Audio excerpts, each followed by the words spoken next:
What a joy and privilege it is to be in this beautiful church and to meet such welcoming people and to know that this church is not only beautiful in its physical appearance, but it's beautiful in the ways it has worked for peace and justice in this city and around the world. And your reputation is wide, and I'm grateful for that. I'm grateful for the privilege to be here with a congregation who takes seriously what I consider to be the greatest ethical, moral, and spiritual problem in the United States, which is gun violence. I look forward to being with many of you this afternoon for the symposium sponsored by God Over Guns. And it's an honor to be here.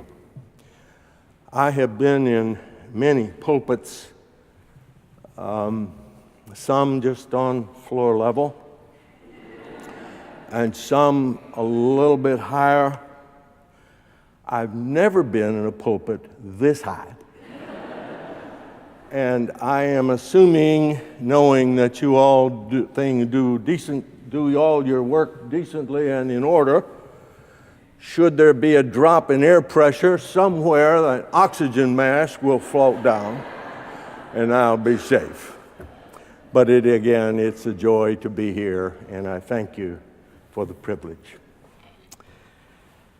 Our text is from the book of Deuteronomy, the 21st chapter, an ancient Israeli law code.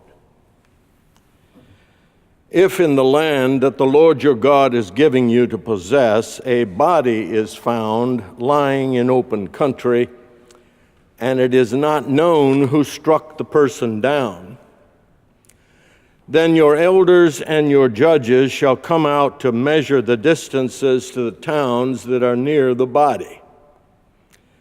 The elders of the town nearest the body shall take a heifer that has never been worked, one that's not pulled in the yoke, and the elders of that town shall bring the heifer down to a wadi with running water, which is neither plowed nor sown, and shall break the heifer's neck there in the wadi. Then the priests, the sons of Levi, shall come forward, for the Lord your God has chosen them to minister to him and to pronounce blessings in the name of the Lord. And by their decision, all cases of dispute and assault shall be settled. All the elders of that town nearest the body shall wash their hands over the heifer, and they shall declare, our hands did not shed this blood, nor were we witnesses to it.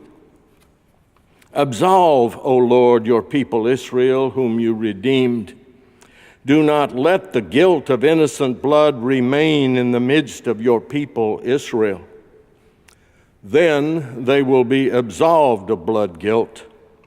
So you shall purge the guilt of innocent blood from your midst, because you must do what is right in the sight of the Lord.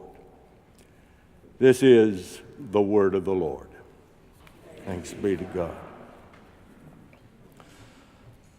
I've taken liberties and imagined a conversation taking place after a body was found way out in the wilderness in ancient Israel. There's been a murder. Did you hear? No. Who? I don't know. What do you mean you don't know? We know everyone in the village. But it's not one of our people. And it didn't happen in our village. Well, who is he? Where's he from? No one knows. Somebody. And we don't know who was walking way out in the middle of nowhere and found a body. He had been murdered. That's terrible. But at least we're not responsible for that. But we are responsible. Our elders and judges are out in the wilderness even now with leaders from other villages to determine which of the villages will perform the rituals of purification. The whole region has been defiled. What do you mean, our purification? We don't need to be purified. It's not our fault. Somebody was killed way out in the middle of nowhere. What was he doing out there anyway? Come now. We're not responsible for this death. But we are. We're Jews. Our lands have been defiled. Each of us bears responsibility for this crime. We have to purify the land. Don't you understand, man? Someone's been murdered. Do you want to live in a village where murder is accepted?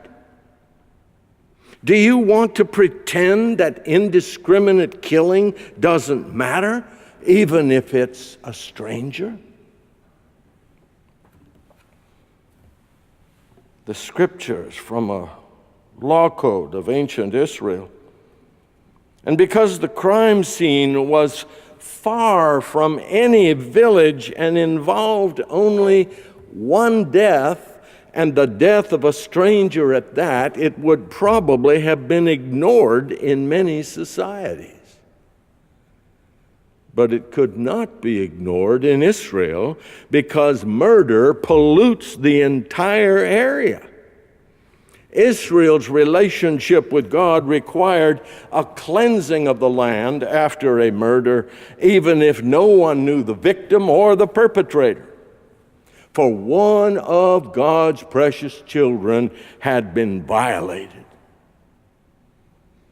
And the elders and the judges from every community in the district had a duty to perform. They met way out there at that crime scene and literally stepped off the paces from that body to their respective town limits. And priests from the nearest village were appointed to sacrifice a young bull and lead a collective worship service to purge away the sins of all those who lived in that entire geographical area. The ancient liturgy we read about breaking the young heifer's neck is strange to all of us, but stranger still is the immediacy with which these ancient people, without benefit of email or radio or cell phone, trekked out into the hinterland to take responsibility for an unknown murder victim whose body was found far away from all of their homes and villages. I can't help but wonder how blessed Cleveland would be today, and how hallowed our cities would be all across America if people of faith took comparable measures to purify our communities after dozens and hundreds of men, women, and children are shot and killed within our own city limits. Gun violence saturates all of our lives, particularly the lives of children whose sleep is interrupted by gunfire, and some who don't want to go to the playground because that's where kids get shot. In our country, a child or a teenager is injured from guns every 30 minutes. 23 kids a day are killed. Every 3 days, we endure the equivalent of a Newtown massacre. In 1 year, children under 5 were killed by guns. More of them were killed by guns than law enforcement officers killed in the line of duty. In the 32 years between 1978 and 2010, more children and teens alone died from guns than all U.S. servicemen and women killed in action in the Korean, Vietnam, Afghanistan, and Iraq wars combined. And I'm just talking kids. Kids. I've been working to prevent gun violence for 42 years, ever since one of my church members was murdered by a teenager with a gun. And only recently, in many Presbyterian churches, could we even have a conversation about gun violence. So strong has been the idolatrous hold of the mystique of guns over good people. I've seen dozens of attempted conversations derailed because some fundamentalists protested that guns were a political matter and we were a spiritual community, and to talk about anything, quote unquote, political was inappropriate. To the contrary, I believe it is the greatest religious, spiritual, ethical, and moral issue before our country today. And the depth of the heartbreak has only increased because so many of us continue to listen to those who whine about their gun rights instead of listening to the voices of families who continue to weep at their loved ones' grave sites. They've been robbed of their rights to pursue life, liberty, and happiness. 80% of all gun deaths in the entire developed world occur in America. 87% of all children under 18 shot to death in the entire developed world are American kids. And one thing we know, the collusion of the corporate gun lobby and those who profit mightily from the manufacture, distribution, and sales of guns across our country do not want Jews or Christians or any other faith group to talk about guns. And they'll do everything in their power to keep it from becoming a religious, spiritual issue. For once it becomes a religious, spiritual issue for the people of this country, their influence and their misinformation will be finished.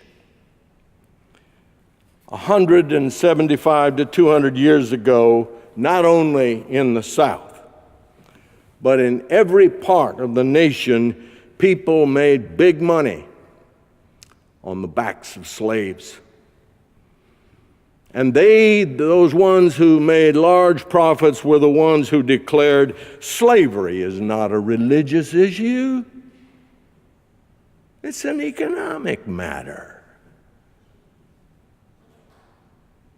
It's a political matter. It's not a spiritual thing. And they said slavery, if you bring it up in the church, you're going to destroy that sweet, sweet spirit within the church. You know what I'm talking about. The thing we can do if it's brought up is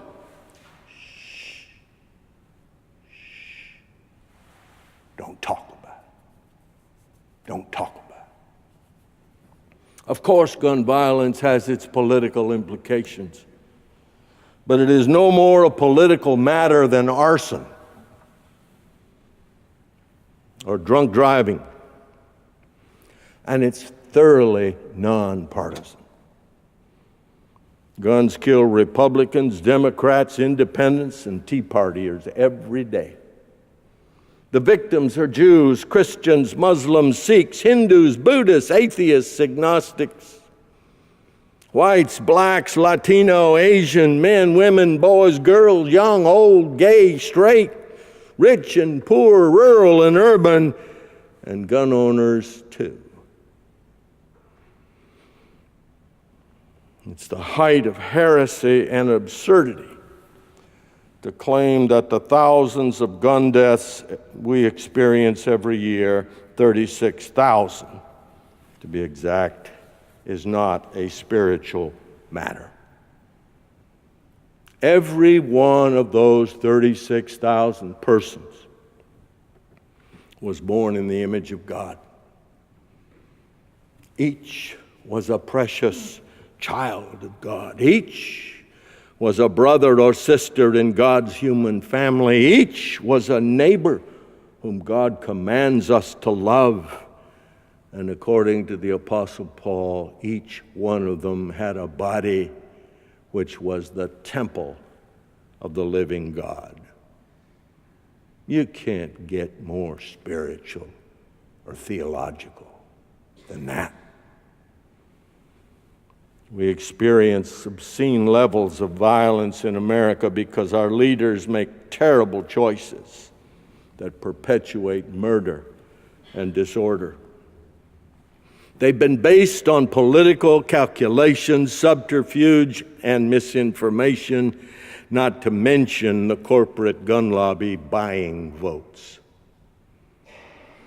Our task as people of faith is to infuse morality, ethics, and honesty into the country's discussion about guns. And we must reach that point in America where people of faith are as conversant about another constitutional right as they are the Second Amendment.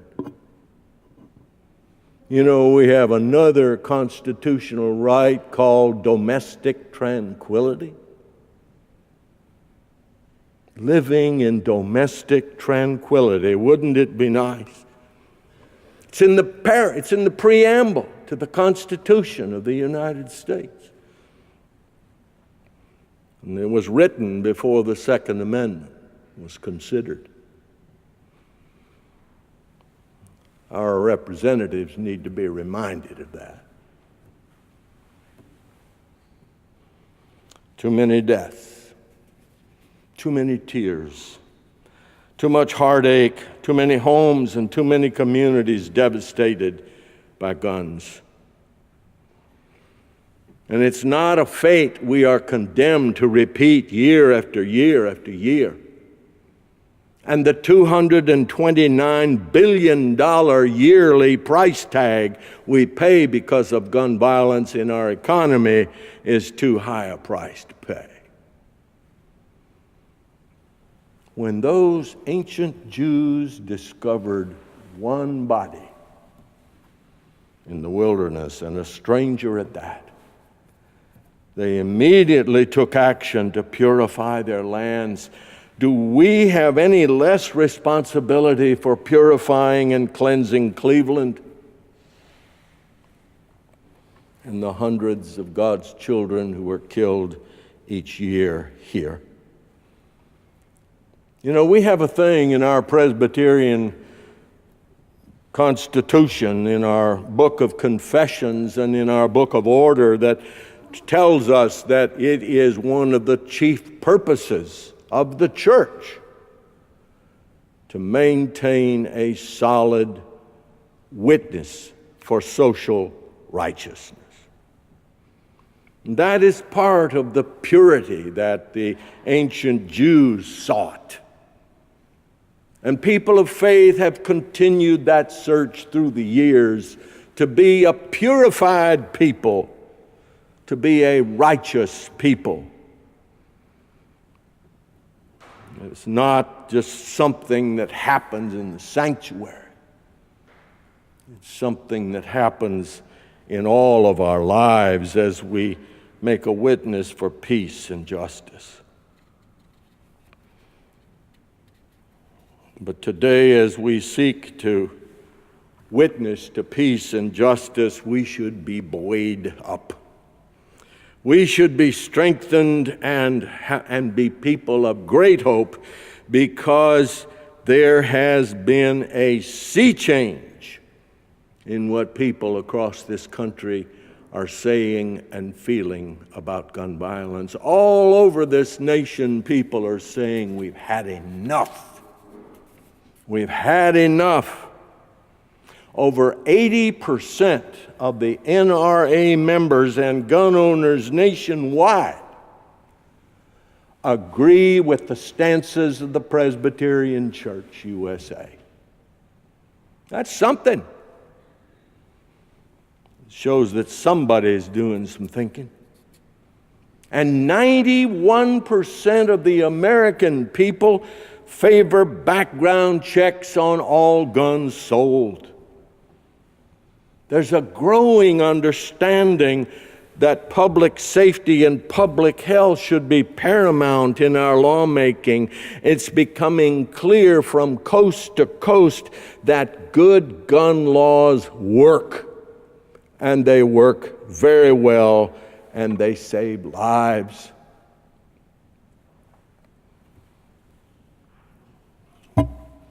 God Over Guns has done a fabulous job in this city, and their influence has spread to other cities and states as they bring people of faith and others together to fight this evil in our midst, and they deserve all the support you can continue to give them.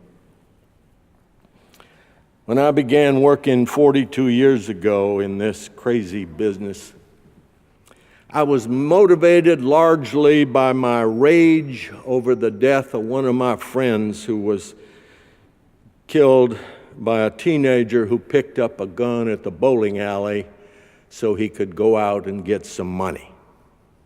I still get angry when I think of that. But I stay in this movement not because of my anger, but because of my hope in God's promises that love is stronger than hate, life is far more powerful than death, peace more compelling than violence, and God's promises to build a human community where people will no longer hurt one another are more influential than guns.